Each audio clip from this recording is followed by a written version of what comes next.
CrPC का next question है, discuss the provision of the code of the criminal procedure regarding the maintenance of the wife.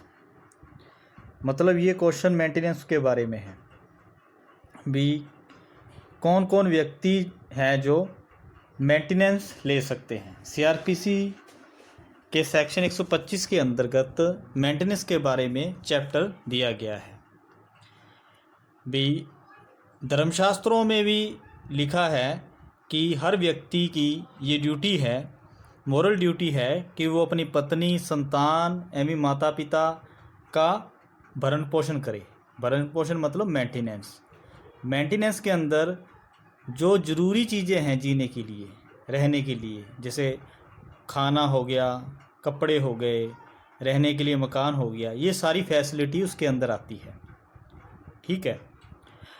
यहाँ तक कि मनुस्मृति में कहा गया है कि कोई बंदा चाहे 100 रॉन्गफुल एक्ट करे लेकिन फिर भी उसको अपनी पत्नी, अपनी माता पिता और बच्चों का मेंटेनेंस करना चाहिए। अब पॉइंट आ जाता है भी कौन कौन मेंटेनेंस ले सकता है। सीआरपीसी के सेक्शन 125 में ये बता रखा है कि कौन कौन मेंटेनेंस ले सकता है। पहले नंबर पर आती है वाइफ जो अपना मेंटेनेंस करने में इनकम्पिटेंट है, असमर्थ है, मतलब उसके पास इनकम ऑफ सोर्स नहीं है, तो अपने पति से वो मेंटेनेंस मांग सकती है। दूसरा आता है बच्चे जिसके अंदर लेजिटमेट और इलेजिटमेट, भाई किसी प्रकार के बच्चे हो, धर्मज हो चाहे अधर्मज हो, वो अगर माइनर है तो वो अपने पिता से मेंटेनेंस की मांग कर सकते हैं। ठीक है। उसके बाद आ जाता है बच्चे, चाहे लेजिटमेट हो चाहे इलेजिटमेट हो, जो मेजर हो चुके हैं, मतलब जिन्होंने 18 साल की उम्र पूरी कर ली है लेकिन किस कारणवश, जैसे कि मेंटली या फिजिकली वो हैंडीकैप है और खुद का मेंटेनेंस करने के लिए इनकम्पिटेंट है, तो वो अपने पिता से मेंटेनेंस की मांग कर सकते हैं। उसके बाद आता है पिता या माता पिता हैं, बुजुर्ग हैं, उनके पास इनकम सोर्स का कोई साधन नहीं है, तो वो अपने बच्चों से मेंटेनेंस मांग सकते हैं। ठीक है। उसके बाद 125 सीआरपीसी के अंदर ये बता रखा है कि मेंटेनेंस की मांग कब की जाती है। पहला, जब मेंटेनेंस का दावा करने वाला व्यक्ति भी, जिसने केस किया है मेंटेनेंस लेने के लिए, वो अपना भरण पोषण मतलब खुद का मेंटेनेंस करने के लिए इनकम्पिटेंट हो। कहने का मतलब, अगर किसी बंदे के पास अपना भरण पोषण करने के लिए सफिशिएंट मींस नहीं है, मतलब उसके पास कोई इनकम सोर्स नहीं है, तभी मेंटेनेंस मांग सकता है।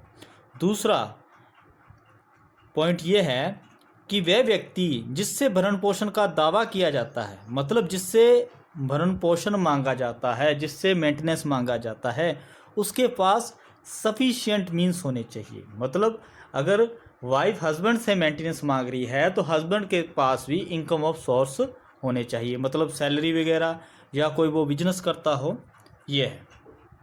तीसरा पॉइंट, जब ऐसे व्यक्ति ने अपनी पत्नी, संतान और माता पिता की उपेक्षा कर रखी हो, मतलब उनको मेंटेनेंस देने से इनकार करता है, तब जो अग्रीवड पार्टी है वो कोर्ट में जाकर मेंटेनेंस की मांग कर सकती है।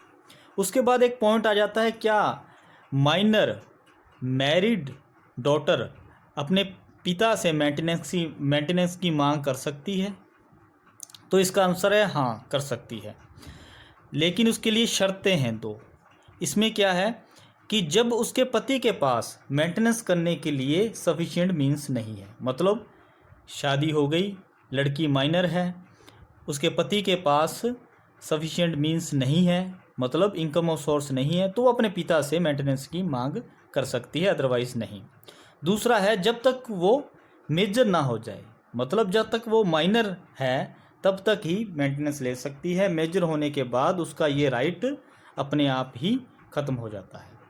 दूसरा है, उसके बाद एक चीज़ और आती है कि जो संतान है, मतलब इलेजिटमेट चाइल्ड है, भी बच्चा कैसा मर्जी हो, चाहे लेजिटमेट हो चाहे इलेजिटमेट हो, मतलब अधर्मज हो चाहे धर्मज हो, अगर वो अपना मेंटेनेंस करने के लिए इनकम्पिटेंट है, माइनर है, या वो मेजर हो चुका है और वो फिजिकली या मेंटली हैंडीकैप है, इस कारण वो अपना मेंटेनेंस करने के लिए इनकम्पिटेंट है, तो अपने पिता से, चाहे वो इलेजिटमेट चाइल्ड है, अपने पिता से मेंटेनेंस की मांग कर सकता है। उसके बाद आ गया माता पिता। माता पिता कब अपने बच्चे से मेंटेनेंस मांग सकते हैं? CRPC 125 में ये बता रखा है कि माता पिता तब मांग सकते हैं जब वो अपना मेंटेनेंस करने में इनकम्पिटेंट है। मतलब माता पिता बुजुर्ग हैं, उनके पास ना तो कोई पेंशन आती है, ना ही इनकम कोई सोर्स है, ना ही कोई ऐसी प्रॉपर्टी है जिससे वो खुद का खर्चा चला सके, और उनके लड़के के पास सफिशिएंट मीन्स है, मतलब उसके पास साधन है, वो कोई बिजनेस करता है या कोई जॉब करता है, अच्छी खासी सैलरी है, तो उसकी ड्यूटी बनती है कि माता पिता का मेंटेनेंस करे। और माता पिता का ये राइट है कि वो अपने बच्चे से मेंटेनेंस प्राप्त कर सकते हैं। उसके बाद क्या माता पिता लड़की से भी मेंटेनेंस प्राप्त कर सकते हैं? इसका आंसर है हाँ। अपनी लड़की से भी अगर उसके पास सफिशिएंट मीन्स हैं, साधन हैं, तो लड़की भी मेंटेनेंस देने के लिए बाउंडेबल है। उसके बाद आती है वाइफ कब मेंटेनेंस लेने की हकदार नहीं होती? वैसे तो वाइफ जो है अगर पति के साथ रह रही है तो उसकी ड्यूटी है पति की उसको मेंटेनेंस दे, लेकिन कब वाइफ मेंटेनेंस लेने के लिए इनकम्पिटेंट हो जाती है? इसके अंदर एक CRPC 125(4) में बता रखा है, अगर वाइफ अडल्ट्री की दशा में रह रही हो, मतलब अगर वो करैक्टरलेस हो चुकी है, अडल्ट्री करती है, तो वो अपना ये अधिकार मेंटेनेंस प्राप्त करने का खो देती है।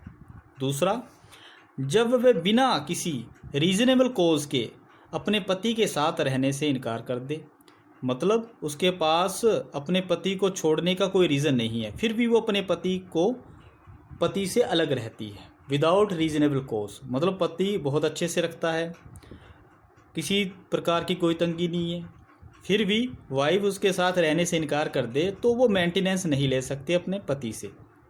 तीसरा है, अगर दोनों पति पत्नी म्यूचुअल कंसेंट से अलग हुए हैं, मतलब दोनों की पारस्परिक सहमति है, दोनों की म्यूचुअल कंसेंट है, दोनों अलग अलग हुए हैं सहमति के साथ, तो फिर वाइफ अपने पति से मेंटेनेंस की मांग नहीं कर सकती। फिर उसके बाद आ जाता है कि रीजनेबल कोज क्या है किसके अलग रहने के?